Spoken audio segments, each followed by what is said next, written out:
Perkenalkan, nama saya Ella Sari dengan NIM 2210417710.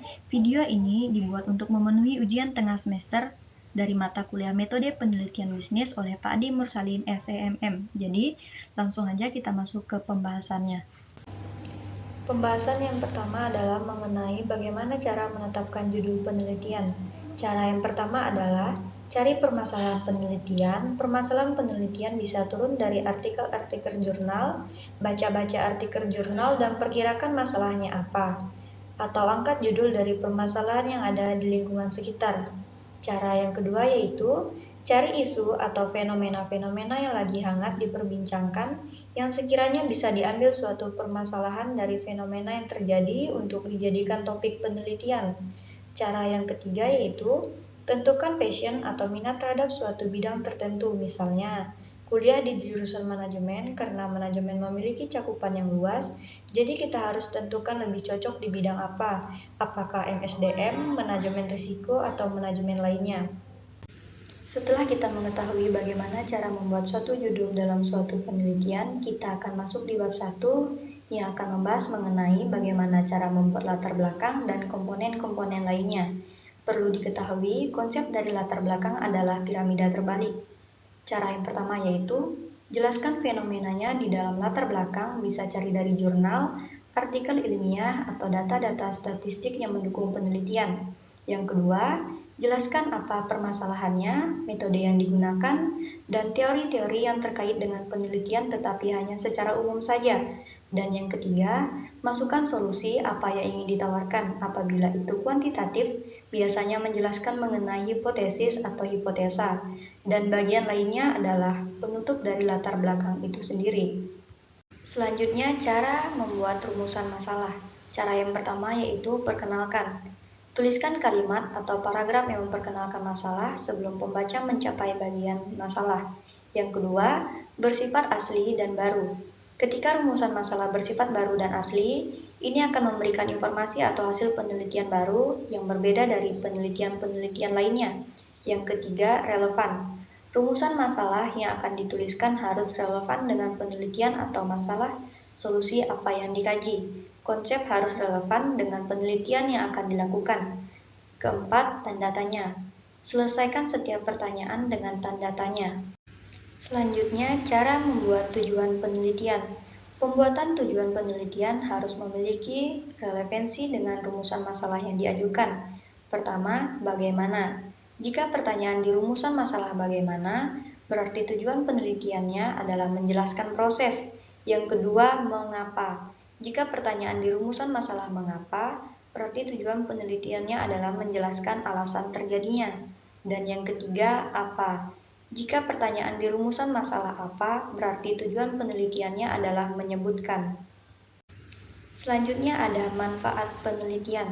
Manfaat penelitian adalah tujuan dari pekerjaan seorang akademisi, yakni menyelesaikan permasalahan dan untuk menjelaskan manfaat atau kontribusi apa yang akan diperoleh dari hasil penelitian dan siapa yang akan mendapatkan manfaat tersebut. Manfaat penelitian dibagi menjadi dua. Yang pertama, teoritis.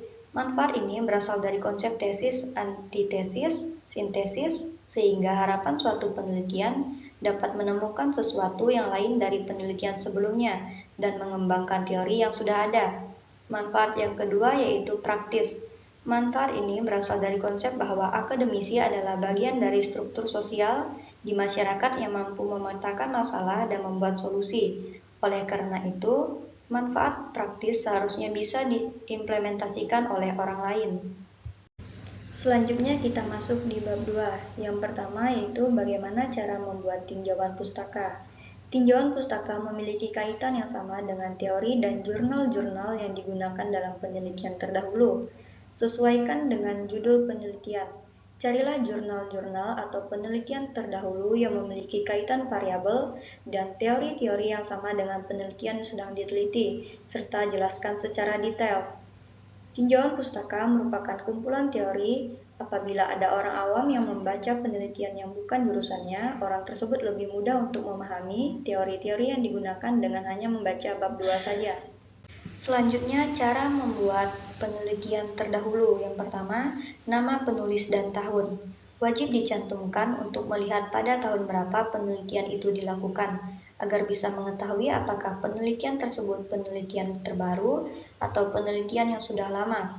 Kedua, judul penelitian dan jenis publikasi. Sebutkan judulnya dan jenis publikasinya, misalnya skripsi, tesis, disertasi, jurnal, atau hibah. Yang ketiga, metode pendekatan dan jenis sumber data. Perlu disebutkan metodenya apa, kemudian sumber datanya apa. Yang keempat, simpulkan dan referensi. Buatkan kesimpulan penelitiannya, pastikan cantumkan efisiensinya. Selanjutnya, cara membuat kerangka pemikiran dan hipotesis. Cara yang pertama yaitu menetapkan variabel yang detail. Kedua, membaca buku dan hasil penelitian. Ketiga, deskripsikan teori dan hasil penelitian dalam arti membuat definisi sendiri dengan membandingkan penelitian orang lain. Yang keempat, analisis kritis terhadap teori dan hasil penelitian. Yang kelima, analisis komparatif terhadap teori dan hasil penelitian. Yang keenam, sintesis kesimpulan, dalam arti kesimpulan dari definisi-definisi penelitian itu sendiri. Yang ketujuh, kerangka berpikir dan pengajuan hipotesis. Dan yang terakhir, hipotesis atau jawaban sementara terhadap rumusan masalah. Oke teman-teman, sekian pembahasan materi dari saya mengenai bagaimana cara membuat suatu penelitian dari mata kuliah metode penelitian bisnis. Semoga apa yang saya berikan dan apa yang saya jelaskan dapat bermanfaat bagi kita semua. Dan sekian dari saya ucapkan terima kasih. Bye-bye.